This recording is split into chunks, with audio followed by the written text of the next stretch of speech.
Boa tarde, pessoal. Eu sou a professora mestre Camila Andrini, mais como uma aula de melhoramento genético animal, vamos falar sobre seleção fenotípica.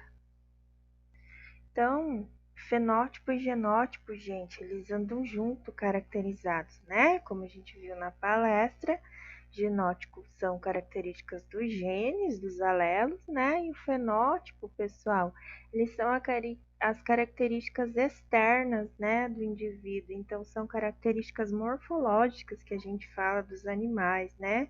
São dois conceitos fundamentais no estudo da genética, né? Então, representam características físicas e comportamentais dos indivíduos, né? Como cor dos olhos, aptidão para leite, ligação do úbre, aptidão para carne, altura do tórax, e bem como as suas características genéticas do genótipo, né? Dos alelos, dos genes. Então, P é uma fórmula que a gente utiliza, né, dentro do fenótipo. Então, P igual a G mais E são as diferenças observadas, né, entre a população de uma mesma espécie, raças, grupos variados de animais, em respeito à característica particular desse animal, né? Então, podem ser atribuídas ainda as diferenças genéticas e as diferenças ambientais.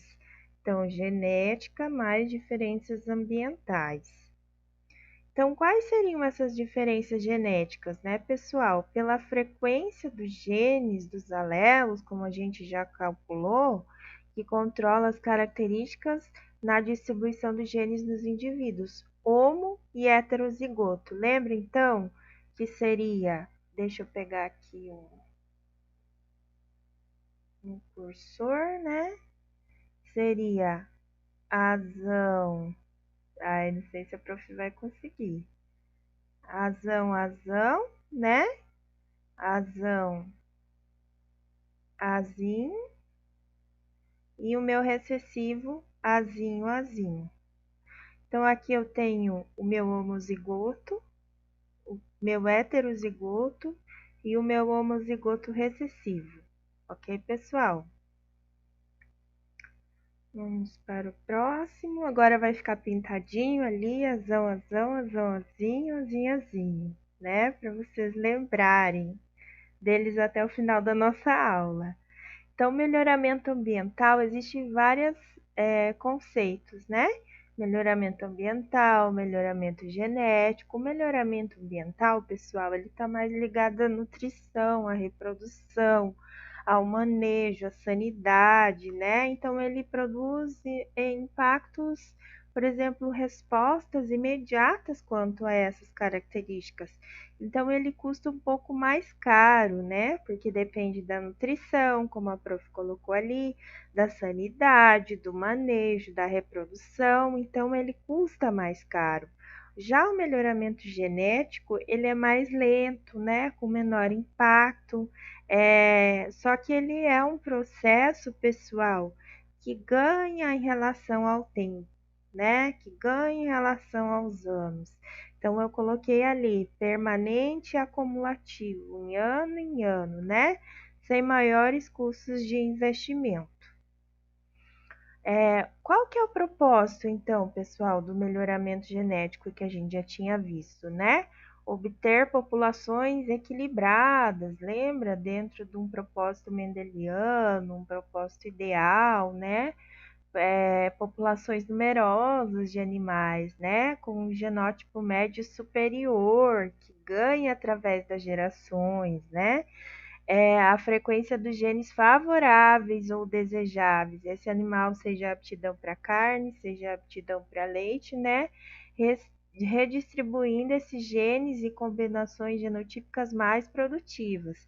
Se eu quero um animal com produção para leite, eu tenho que ter um animal com jarretes mais largas, né, entre o úbre e a glândula mamária, né, que a vulva não fique tão longe com a glândula mamária, para que essa glândula não arraste no chão.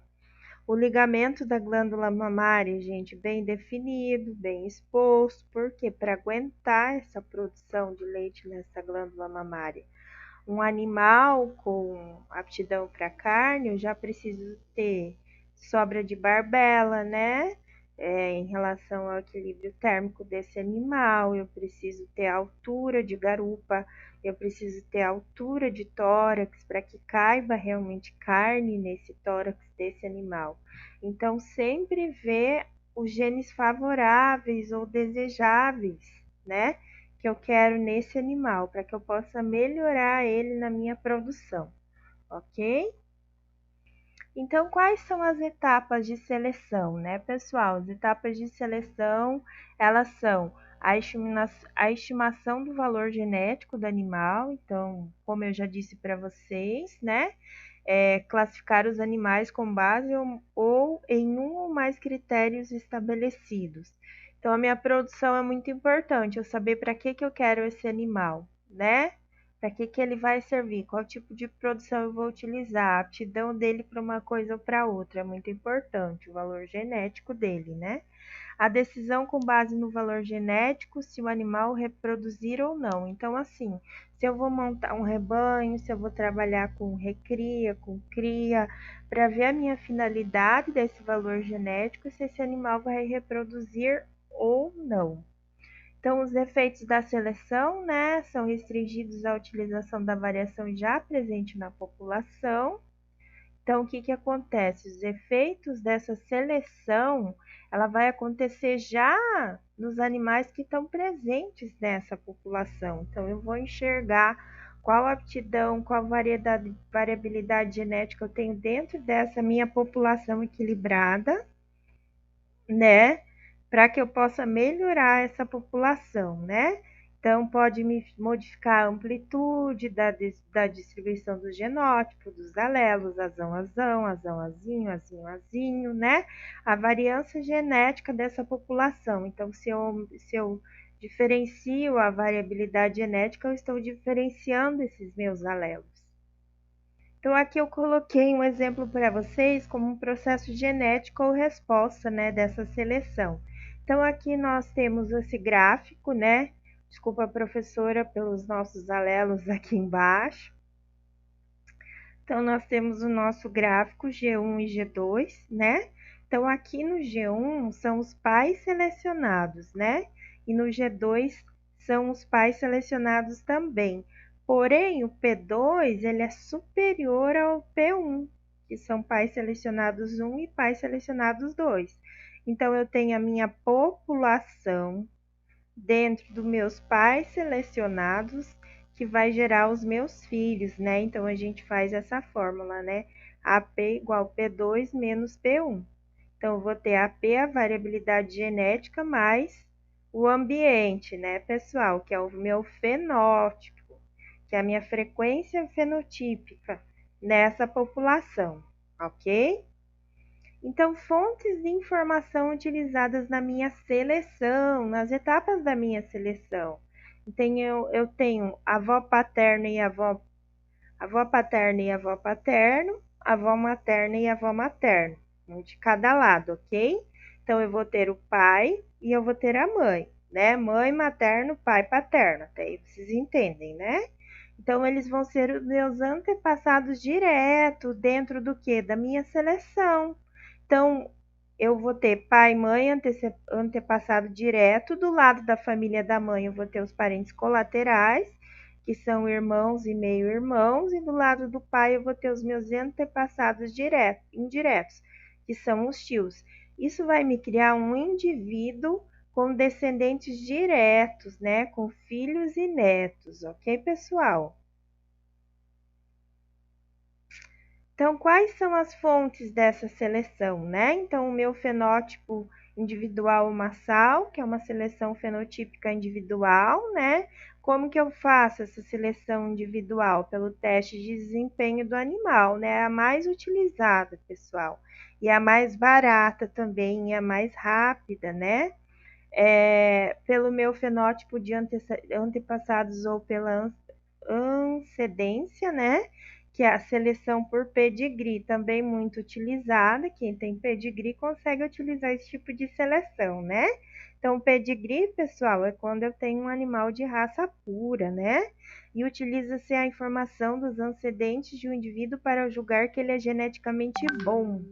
Então, se o antecedente dele, né, for bom pelo pedigree, eu posso determinar que esse animal também seja bom.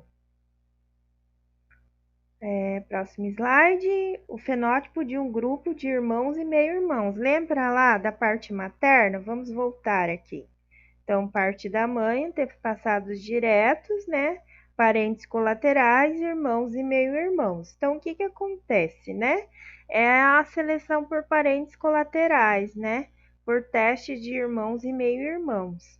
Então, os indivíduos são julgados pela ponderação, a nota dos registros de produção desse animal, né? Dos parentes.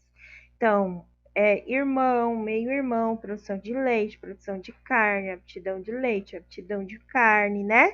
Então, quanto maior distante for esse grau de parentesco, menor a minha precisão que esse animal realmente vai ser um animal com aptidão para leite, que ele vai ser produtor de leite, que ele vai ser um animal bom para aptidão de carne, que ele vai ser um bom produtor de carne. Também nós temos o método de seleção que a gente utiliza muito dentro do melhoramento, que é o método de tandem ou em etapas, né? Como é feito esse método? Ele é realizado por um caractere por vez, né? Minha característica cor dos olhos, minha característica comportamento ambiente, minha característica aptidão de carne, minha característica aptidão de leite, minha característica por poedeira, né? Colocando os ovos, para corte, minha característica do mel selecionado. Então, sempre assim, a seleção de um caractere por vez, né? Então, quando se atinge o determinado nível de melhoramento para aquele tipo de caractere, passa a selecionar para outro. Então, eu atingi 100% do meu nível do que eu desejo para esse caractere aqui. Então, agora eu posso passar para o próximo. É assim que acontece, né? Deve-se sempre observar as características que não estão correlacionadas, né? No sentido contrário, ele é um método mais simples, mas pouco eficiente. Por quê? Porque eu estou analisando característica por característica. Deixa eu passar o slide. Então, ainda nós temos o índice de seleção. Então, nós temos, desculpa, a prof pulou um slide aqui. Então, nós fizemos o quê? Um método de tandem ou etapas. Ainda pelo método de tandem, nós temos os níveis independentes de refúgio ou eliminação. Refúgio o quê? Eu não desejo esse animal, ele está refugado, seja por algum tipo de característica, por não apresentar eficiência alimentar, ganho de peso, né? Produção de leite, produção de ovos, produção de carne, ou eliminação, eu estou eliminando ele do meu rebanho, né? Por alguma característica também não desejável, também não produtiva. Então, eles são, o que acontece nesses níveis independentes? Caracteriza níveis mínimos de produção para cada caractere, né? De todos esses animais da minha população, dessa população que eu estou verificando, né? Então, esses níveis eles vão ter que ser satisfatórios ou não satisfatórios. Os níveis que não são satisfatórios são de animais de eliminação, animais de refúgio, né? Então, a eficiência, né, entre esse método e o índice de seleção que vai fazer a minha seleção, né? Meu nível de refúgio ou eliminação desse animal. Ok, pessoal? Então, como que funciona esse índice de seleção? Já que eu tenho meu método de tandem, né, que eu estou utilizando aqui, lembra que a professora explicou aqui a eficiência entre o método de tandem e o índice de seleção. Então, o método de tandem a gente já citou lá na frente. Agora vamos para o nível de seleção. Então, é o grande problema, na verdade, pessoal, do melhoramento genético, né? É a escolha no valor fenotípico de um indivíduo, né? Eles têm que ter os melhores índices genéticos. Então, a gente utiliza uma fórmula também para o índice de seleção, que eu preciso comparar na minha etapa ou tandem ou as minhas etapas, né? Preciso fazer um equilíbrio entre eles. Então, eu tenho P igual a micro, né? Mais G mais Z. onde micron é a média da população, minha população equilibrada, nananana, né?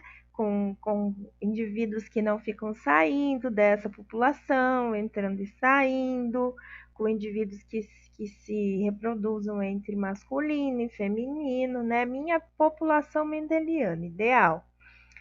O G é o efeito atribuído ao genótipo, a esses genes, a esses alelos.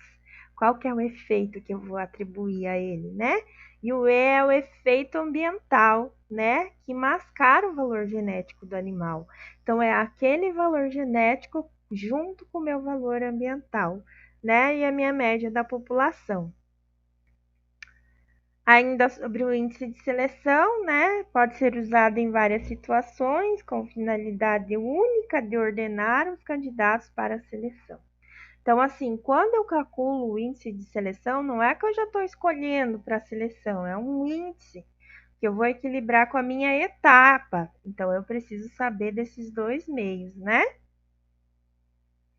Eu tenho também, gente, a partir do índice de seleção que eu verifico o ganho genético por geração. O que acontece, né? É na seleção fenotípica individual, né? É o ganho genético desse animal. Então, ele também é uma fórmula, gente, mas não precisa ficar desesperado, tá?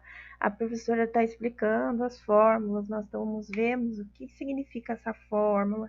Então, a partir da outra aula, a gente vai calcular a frequência genótipa, frequência genotípica, né? Então, a gente vai aprender a colocar essas fórmulas e utilizar ela, né? Para mim ter o quê? Um animal de melhor produção, para mim saber a ambiência desse animal. Então, essa é a grande sacada da frequência fenotípica. Então, delta Gzão, Gzinho, né, é igual a H2 vezes S. Então, a minha variação. O que é Gzão, Gzinho? Gente, ganho genético por geração, tá? Não é homozigoto, não é heterozigoto, não é recessivo. É ganho genético por geração. Igual a H2, H2 é a herdabilidade, né, dessa característica selecionada, o que o animal vai herdar dessa característica que eu estou tentando selecionar. Esse é o diferencial da seleção. Então, alta herdabilidade e baixa herdabilidade. Então, baixa seleção de família, alta é a minha seleção individual desse animal. O delta H, que é o ganho genético por geração, né, é realizado através da seleção. Lembra que eu falei, pessoal? Então, índice de seleção, as etapas de seleção.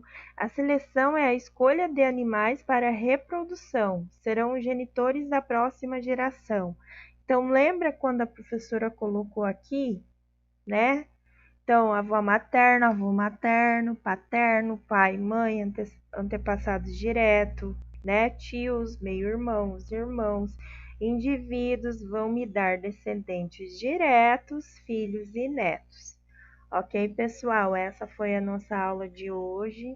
Eu espero que vocês tenham entendido a relação fenótipo, a frequência fenotípica, tá?